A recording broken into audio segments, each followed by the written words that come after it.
All right, what's up, everybody? It's your boy Smokes. Welcome to Smokes World. Give me a dap. Pow! Well, I'd like to welcome y'all to my second video.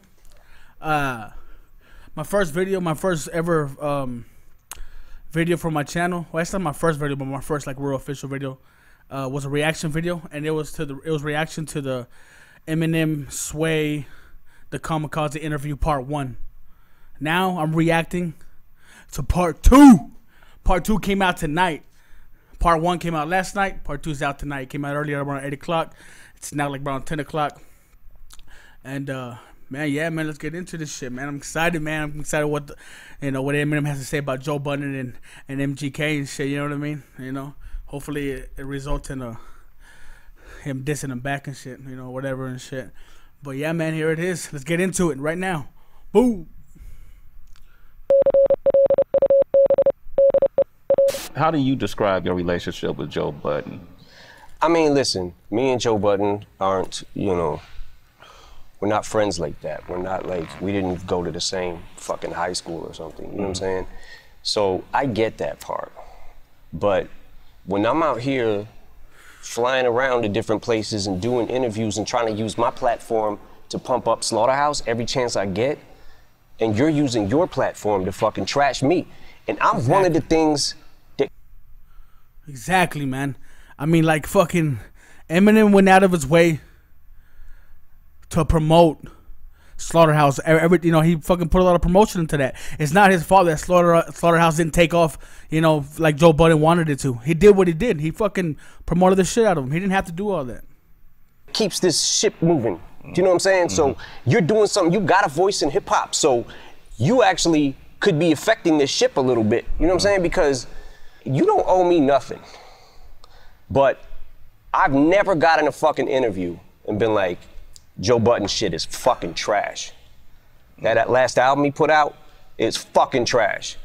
So that's kind of the attitude I took to this whole album. Kamikaze is like, all right, what if I give everybody my opinion about them?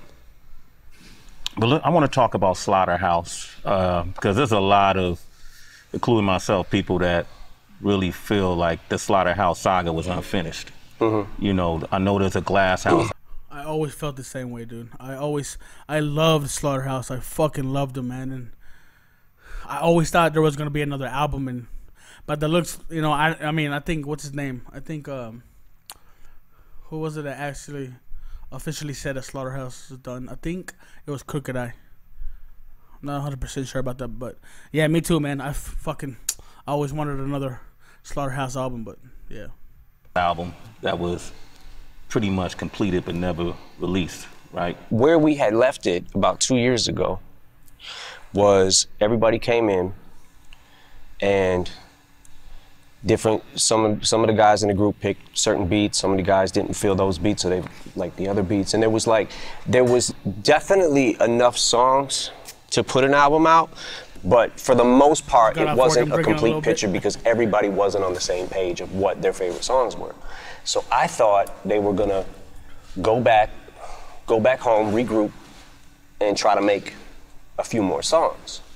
I didn't hear anything from that, and then at that point I started getting really deep into Revival. I was recording every day. So a couple months go by, and from what I understand it to be, what I was told, I didn't hear this firsthand, but Joe said, Slaughterhouse ain't hot right now, we don't have a buzz, we need to put out a mixtape. From that point, everybody started branching out. Royce went and did his album, Prime. Like, everybody started doing their own kind of solo shit. So I thought they were just happy with that. You know what I'm saying? Like, they just wanted to maybe work on their own projects for a while and we would come back and visit this or whatever. When we made the first Slaughterhouse album. The Welcome to Our House? The Welcome to Our House. That was another album that I felt like, holy shit, people literally just trashed this. They trashed this album. There was a huge fucking backlash of, oh man, this ain't what we want to hear. It sounds too polished and all this shit.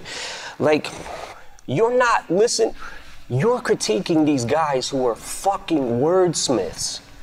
Do you know what I'm saying? Like, so there's a certain type of person that, oh man, I only like the beats. There's a certain type of person that will lean towards lyrics more. There's a certain type of person that will lean towards a voice more. They like better. You know what I'm saying? Like, everybody leans towards their own thing, but I was just like, holy shit. Because to me, the beats were crazy on that album.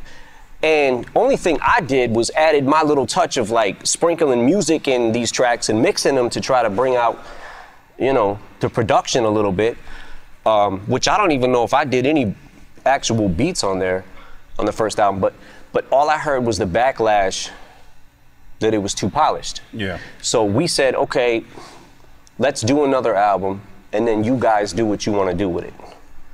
Which is kind of, we left the ball in their court kind of thing. So I didn't want to touch it in the sense of like, other than give my opinions on songs, I didn't want to touch it with my production. First of all, I've never heard Eminem touch on a personal subject like this. Like, everybody knows him for being so fucking, you know, discreet. You know what I mean? He's never out in the public eye. He's never, you know, he has some interviews, but you know, he never really touches on real, you know, especially business and personal. And it's dope to hear him talk about Slaughterhouse. It's dope. Because I felt like, what if that is the reason that they didn't sell albums? I don't want to hinder that. You know what I'm saying? So we gave him another album, and next thing I know, I hear Joe talking about who got that money, who got what money. Mm-hmm. Like, he did say, I saw a clip that he put up, an interview with him and Crooked, that he felt like that maybe, perhaps, like he alluded that you and Paul got majority of the money. But the album, I hate to say this because I think the guys are super fucking talented, but the album didn't do much to even recoup the first budget. Then we spent hundreds of thousands of dollars on the second album that never came out. What money didn't you get? I don't know if I made a fucking dime off Slaughterhouse. I don't care if I made nothing. I believed in them, so I wanted them to be huge, man. I really did. I wanted a group that lyrical to fucking just bust through everything. You know what I'm saying? And it definitely hurt my feelings a lot when the album didn't do good, the first album. It was just like, fuck, man. Like, when we got CeeLo on the hook of the My Life song, I was like, yo, this might be out of here. What was the meaning behind the line when you said the last hit, I'm paraphrasing, the last hit you got was with your ex-chick? That was what that was. What's that? That was a tap. Just a tap? It was a tap, but it was also saying that his alleged domestic abuse things or whatever, which I'm not gonna get into, but I feel like the reason I had to do that is because, like I said, there's a fine line between saying, you know what, this guy's really been cool to me.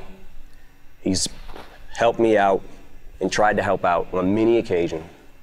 So I'm not gonna go in on Untouchable He's saying a like lot, that. dude.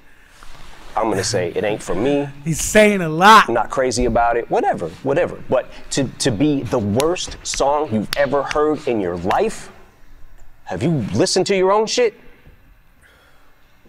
Do you not listen back? Because if that's the worst fucking song you've ever heard in your life, I don't know. Yeah, it's interesting. So we'll never see that Glass House album, probably, as far as you know. I don't know. I don't have the answer to that.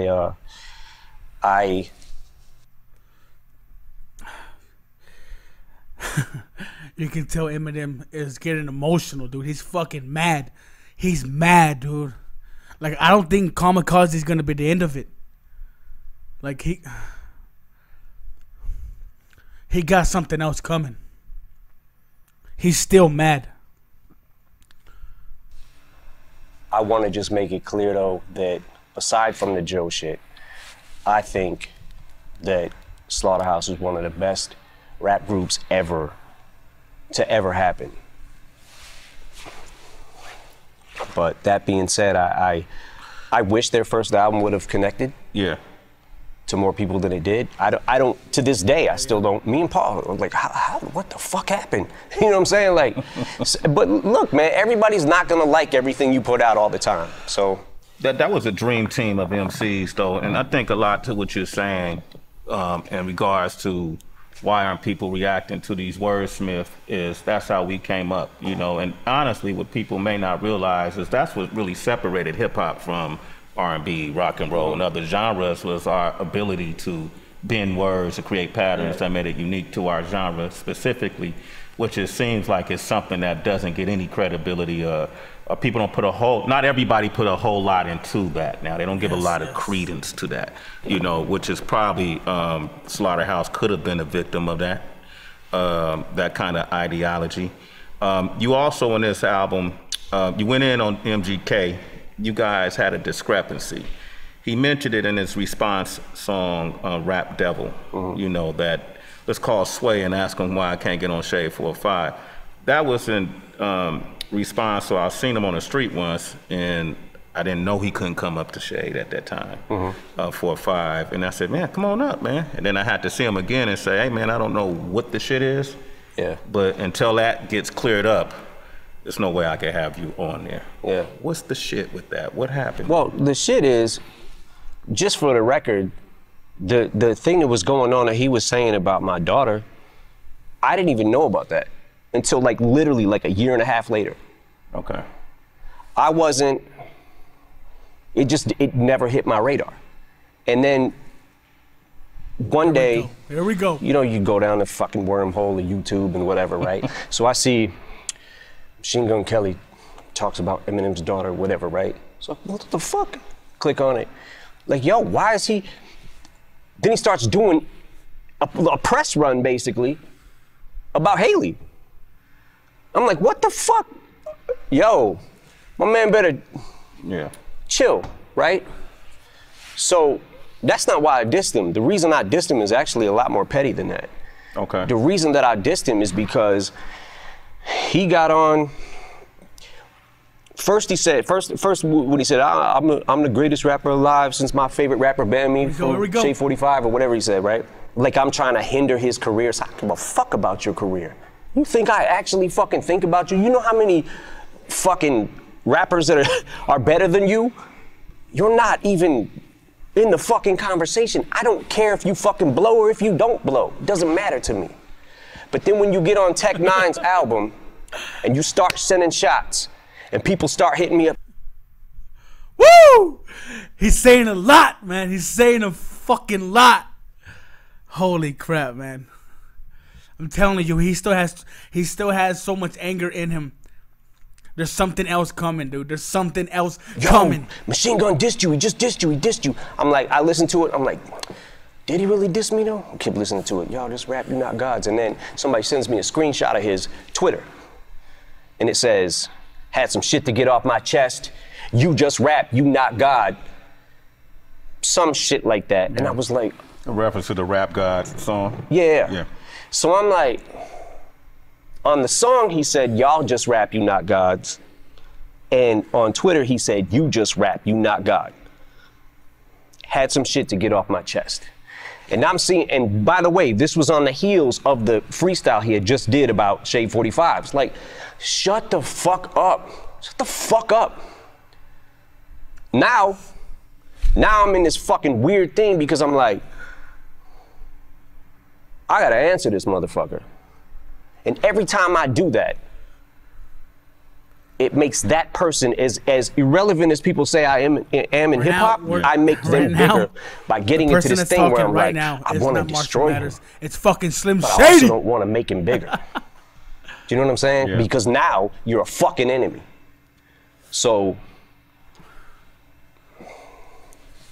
I'll leave it at that. I'm not sure exactly what I'm gonna do at this point right now because I'm still kind of waiting to see what. You haven't heard his Rap Devil response? No, I heard it. What do you think of it?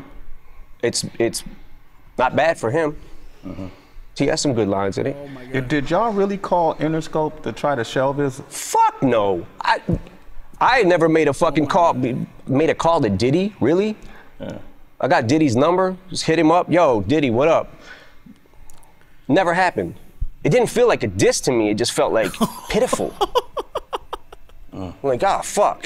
It's not bad. Now I'm feeling bad for something I didn't even have. He's gonna fuck him up. I know it. I know it. He's gonna fuck him up. So that's how that happened. So he made a reply to my reply. So regardless of what the fuck he wants to say, oh, it's from 6 years ago. Motherfucker. Shut the fuck up. Shut the fuck up. Wait. I'm telling you the reason I dissed you now. Yeah. I'm telling you. And I'm gonna sit back and I'm gonna wait for a second just to see, because if people start firing off and I try to answer every fucking buddy that I dissed on Kamikaze or had words about, I'm gonna be going the next 5 fucking years making diss song after diss song. You know what I'm saying? So, yeah. Like, you're gonna get hit though. I fucking love this. All over this project. Dre's input was all over it. There's a couple songs that he kind of deaded them just because he didn't have a good reaction to them, and he also felt like one of them was going a little far. A song? Hey, man. What does that mean? Like, how far did it go? It definitely went too far. Oh my God, bro.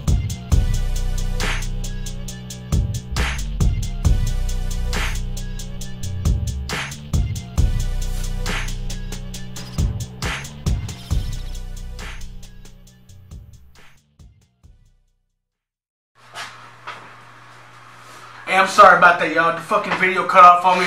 But yeah, I mean, y'all saw the, it was already ending when it cut off and shit was damn near up to the end. But yeah, y'all saw how excited I was. Y'all so fucking excited I was. Slim Shady's back. Slim Shady's back and he's fucking mad still, man. He's fucking mad as fuck. It's not gonna end here, man. I'm so fucking excited. Real hip hop is back. Slim Shady's back and he's fucking all these fools up, man. I fucking love it. I fucking love it. Oh shit, man, audio cut off from the mic, so I'm gonna keep this recording like this. But yeah, man, it's fucking dope as fuck. That was the ending of part 2. There is gonna be a part 3, and I am gonna do a reaction video to part fucking 3, man. I'm so excited. Slim Shady is back, y'all. I appreciate that. I appreciate, you know, for y'all people tuning in. I appreciate for the people who liked my last video, my first reaction video to part 1. Please do me the favor, like, comment, subscribe, please, please, please. I really appreciate y'all. Thank you. I'm out. Smokes World. Yeah.